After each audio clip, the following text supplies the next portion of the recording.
안녕하세요. 잃지 않는 투자 멘토 광화문 금융라입니다. 최근에 제 영상들 중에 사회초년생 재테크 관련 영상들의 조회수가 잘 나오면서 이제 막 미국 주식에 투자하려고 하시는 분들이 많이 늘었는데요. 그런데 처음에는 이렇게 좋은 투자 방법으로 주식 투자를 시작하면서 수익이 그래도 잘 나와요. 그런데 이상하게도 시간이 지날수록 수익을 내는 분들보다 손실을 보게 되는 분들의 비율이 늘어나게 되는데요. 오늘 영상은 정말 제 주변의 친한 동생한테 말해준다고 생각하고 영상을 기획했고요. 우상향하는 미국 주식에 투자를 함에도 불구하고 왜 손실을 입는 사람들이 늘어나는지 그 원인을 세 가지 관점에서 확인하고요. 앞으로 어떻게 투자를 해야 할지 알아보겠습니다. 영상 보시기 전에 좋아요와 구독하기 그리고 알림 설정 부탁드립니다. 미국 주식에 투자를 하지만 가난해지는 이유 첫 번째는 바로 수익률을 기준으로 매수와 매도를 판단하기 때문이에요. 이게 무슨 말이냐면요. 처음에 보통 제 영상을 보시고 S&P 500 ETF를 조금씩이라도 꾸준히 모아가자 이런 계획을 세우시고 잘 실천을 하세요. 이 방법이 딱히 어려운 것도 아니기 때문에 처음에는 잘 실천을 합니다. 그리고 자산도 쌓이고요. 수익률도 어느 정도 나오죠. 그런데 이걸 꾸준하게 잘 지켜나가는 게 참 어려워요. 사실 이건 투자뿐만 아니라 많은 것들이 똑같아요. 예를 들어서 처음 운전한다고 했을 때 과속도 안 하고요. 정지선도 잘 지키고 신호도 철저하게 잘 지켜서 운전을 합니다. 그러니까 초보 운전자임에도 불구하고 사고 나는 비중은 별로 없어요. 하지만 1년, 2년 지나면서 운전이 어느 정도 익숙해졌다고 생각이 들면 슬슬 속도도 내고요. 과속도 하기 시작하죠. 그러다가 사고를 내는 경우도 있습니다. 오히려 운전이 익숙해졌는데 그때 사고가 나기가 더 쉬운 거예요. 주식 투자도 마찬가지인 것 같아요. 처음 운전대를 잡은 것처럼 주식을 처음 매수할 때는 한 주 한 주 조심스럽게 매수를 합니다.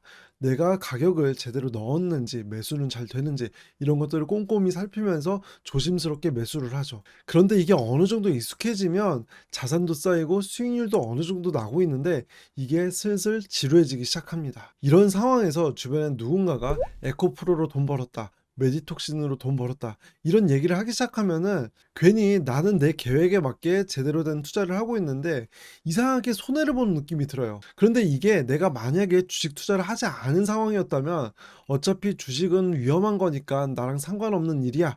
이렇게 생각하면서 무시를 할 수 있는데 나도 주식 투자를 하고 있는데 누군가는 더 큰 수익을 내는 것처럼 보이면은 괜히 내가 손해를 보는 느낌이 들고 조급해지게 됩니다. 처음엔 주식 투자가 무서워서 안전한 투자를 하고 싶다고 생각을 했는데 이제 점점 더 큰 수익을 내는 투자가 하고 싶어지고요. 그리고 이왕이면 빨리 돈 버는 게 좋잖아요. 제가 S&P 500 ETF를 꾸준하게 모으세요라고 말씀드린 건 이게 결국엔 좋은 성과를 낼 확률이 가장 높은 투자 방법이기 때문에 말씀드린 건데 이게 그냥 주식 투자에 입문을 도와드린 정도로만 끝날 때가 있는 것 같더라고요.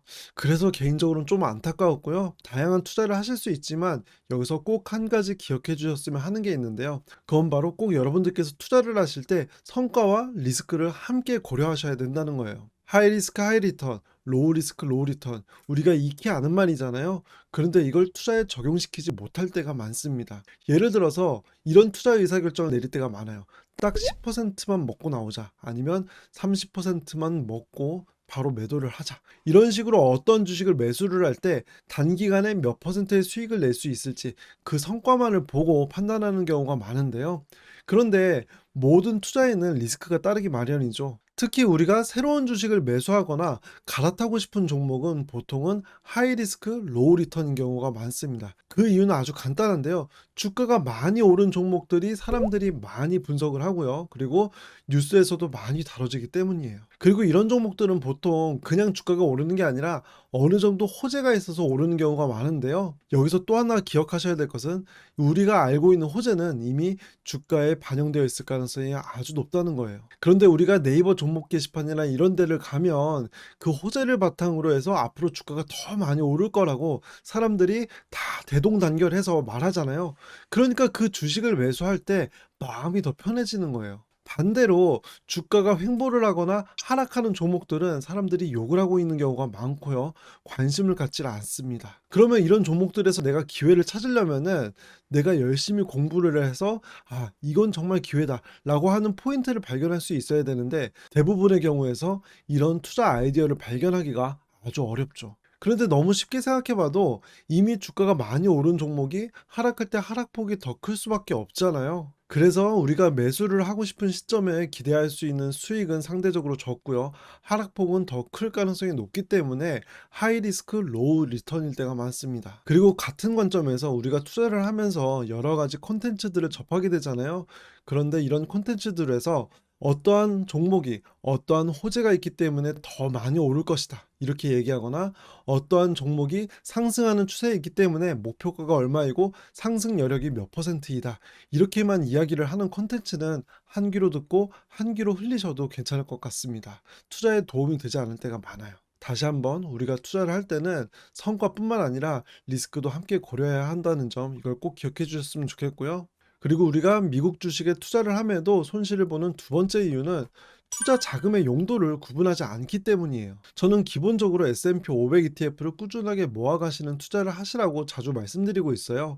그런데 이런 S&P 500 ETF마저도 2000년대 이후로 반토막이 났던 경우가 두 번이나 있었습니다. 그런데 S&P 500 ETF를 2000년 1월에 매수해서 현재까지 만약에 보유를 했다면 주가는 약 5배 정도 되었는데요. 중간중간에 반토막이 났던 적이 두 번이나 있었는데 결국에 주가가 5배 가까이 되었던 거죠. 그럼 여기서 우리는 어떤 걸 알 수 있냐면요. 첫 번째로 S&P 500과 같은 좋은 주식은 장기 투자를 해야 좋은 성과를 얻을 수 있다, 이걸 알 수 있고요. 그리고 두 번째로 장기 투자를 할 수 있는 자금으로 투자를 해야 한다는 것을 의미합니다. 그런데 보통 장기 투자를 마음가짐 정도로만 생각하시는 분들이 많은데요.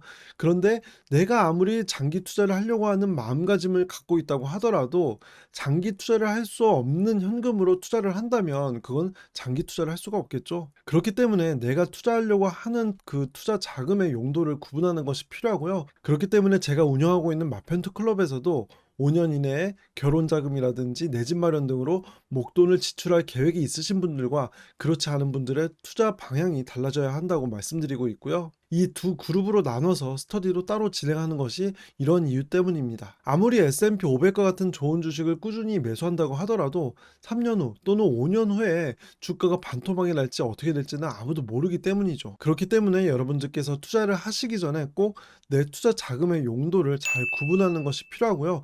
내 계획을 먼저 점검하실 수 있어야 합니다. 그래야지 잃지 않은 투자를 하실 수가 있어요. 그리고 마지막 세 번째는 현금을 보유하지 않기 때문인데요. 보통 주식 투자를 계속 하시면서 자주 하시는 말씀 중에 하나가 지금 싼 주식이 너무 많은데 살 수 있는 현금이 없다, 이런 말씀을 자주 하십니다.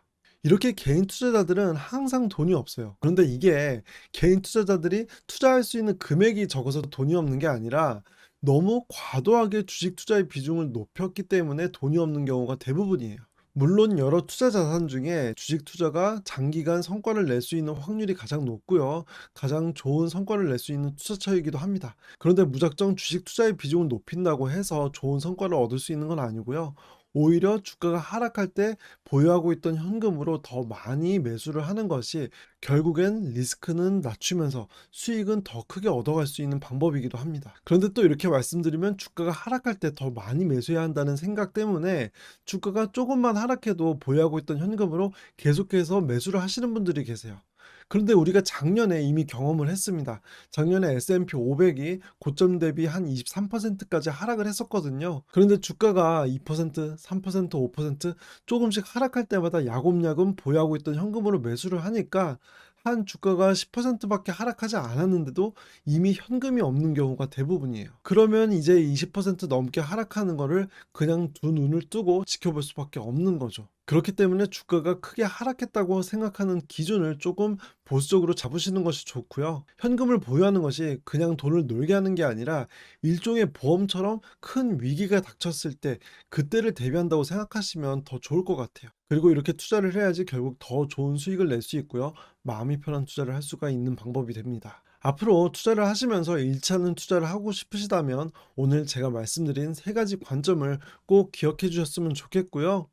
앞으로도 이런 좋은 투자를 함께 하실 수 있도록 통계전공 광화문 금융러 채널에서 좋은 컨텐츠로 찾아뵙겠습니다.